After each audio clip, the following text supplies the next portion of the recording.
Hello class, we will continue our previous topic, properties of whole number for multiplication.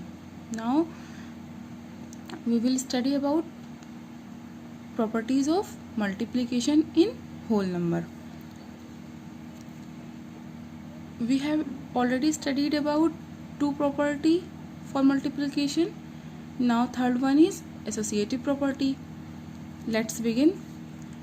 Associative property: if a, b and c are whole numbers, then the product of three whole numbers remains same even if they are multiplied in any order. यानी क्या कह रहा है कि associative property क्या होती है? ठीक है, if a b and c are whole number, अगर ए बी और सी होल नंबर हैं, then the product of three whole numbers, तो इन तीनों का जो प्रोडक्ट होगा, यानी ए से बी को मल्टीप्लाई करें, बी को सी से मल्टीप्लाई करें, ए बी सी को मल्टीप्लाई करने पर जो इनका प्रोडक्ट आएगा, जो इनका आंसर आएगा, वो क्या होंगे? Remain same even if they are multiplied in any order, तो वो सेम ही होंगे चाहे जिस ऑर्डर में हम इसे मल्टीप्लाई करें। यानी ए को अगर हम बी से करें और उसके बाद हम सी से करें, या हम बी सी को पहले कर लें उसके बाद ए में करें, या ए और सी को कर लें बाद में बी से करें, हम किसी भी ऑर्डर में अगर हम इसे मल्टीप्लाई करते हैं तो इसका जो रिजल्ट आएगा, इसका यानी जो आंसर आएगा वो क्या होता है? सेम होता है। That is a into b into c is equals to a into b into c. यानी अगर हम ए और बी को मल्टीप्लाई करें बाद में सी से मल्टीप्लाई करें तब भी जो है उसका आंसर सेम होगा। किसके बराबर होगा?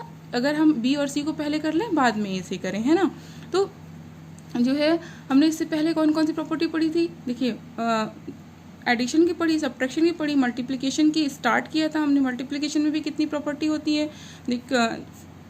5 प्रॉपर्टी होती हैं। तो हमने 2 पहले ही पढ़ लिया था, एक क्लोजर पढ़ा था, एक कम्यूटेटिव पढ़ा था, है ना। और अब हम क्या पढ़ना है? एसोसिएटिव पढ़ना है। ठीक, तो इसका क्या होता है कि अगर हम किसी भी, यानी कि ए बी और सी किसी भी नंबर को मल्टीप्लाई करें चाहे जिस भी ऑर्डर में, ठीक, तो उसका जो रिजल्ट होगा क्या होता है? सेम होता है।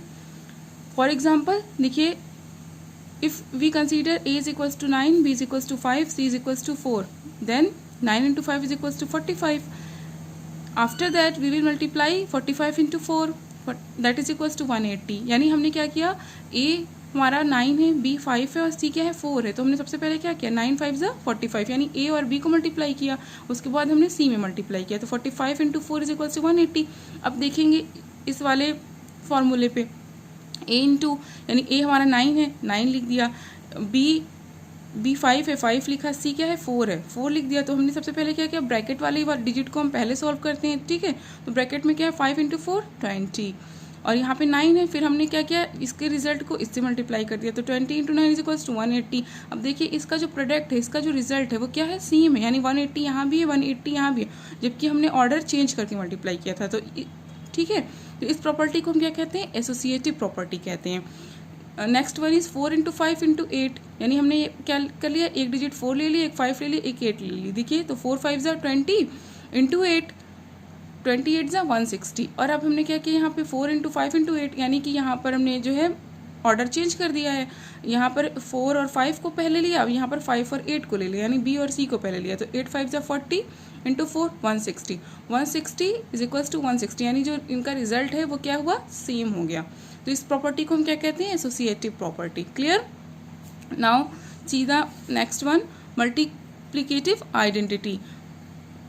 मल्टीप्लिकेटिव आइडेंटिटी क्या होती है? देखिए, if any whole number is multiplied by 1 then the product remains the number itself.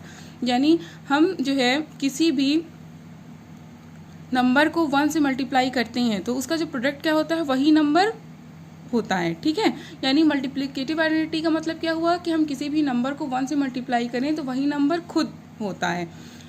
Common सी बात है ना, हम जानते हैं, हमेशा हम पढ़ते आए कि जो है अगर हम 1 से किसी भी नंबर को मल्टीप्लाई करते हैं तो हमें वही नंबर मिलती है। जैसे 2 1 ज़ा 2, 3 1 ज़ा 3, 4 1 ज़ा 4, 5 1 ज़ा 5, 100 1 ज़ा 100, 10,000 1 ज़ा 10,000, यानी 1 को किसी भी नंबर से मल्टीप्लाई करते हैं तो वही नंबर हमें मिलता है। That is a into 1 is equals to a. यानी क्या है? एक कोई होल नंबर है और हमने इसको 1 से मल्टीप्लाई किया तो हमें क्या मिला? ए मिला। क्लियर? सीधा example, 8 into 1 8, 75 into 1 is equals to 75.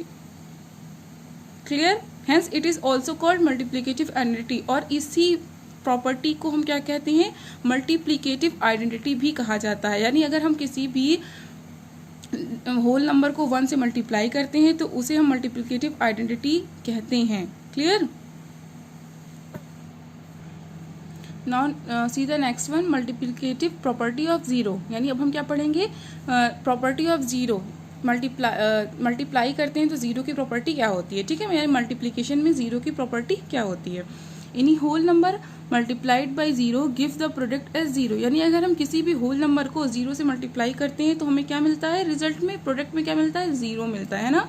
Common सी बात है, हम लोग जानते हैं, शुरू से हम पढ़ते आए हैं कि अगर हम ज़ीरो से किसी भी नंबर को मल्टीप्लाई करते हैं तो आंसर हमारा क्या होता है, ज़ीरो होता है ना। तो यही कह रहा है कि अगर हम किसी भी होल नंबर को ज़ीरो से मल्टीप्लाई करते हैं तो उसका जो प्रोडक्ट होगा, उसका जो रिजल्ट होगा वो क्या होगा, ज़ीरो होगा। Clear? That is a into zero is equals to a. यानी हम a को मल्टीप्लाई करें ज़ीरो से, यानी a हमारा क्या है, होल नंबर है, और हम ज़ीरो से मल्टीप्लाई करें तो हमें रिजल्ट क्या मिलेगा, ज़ीरो। तो हमें रिजल्ट क्या मिलता है, ज़ीरो मिलता है। यानी a into zero is equals to zero. Clear? For example 3 into zero is equals to zero, 98 into zero is equals to zero. यानी अगर बड़ी से बड़ी डिजिट हो या छोटी से छोटी डिजिट हो, अगर हम उसको ज़ीरो से मल्टीप्लाई करेंगे तो हमें क्या मिलेगा, ज़ीरो ही मिलेगा। क्लियर?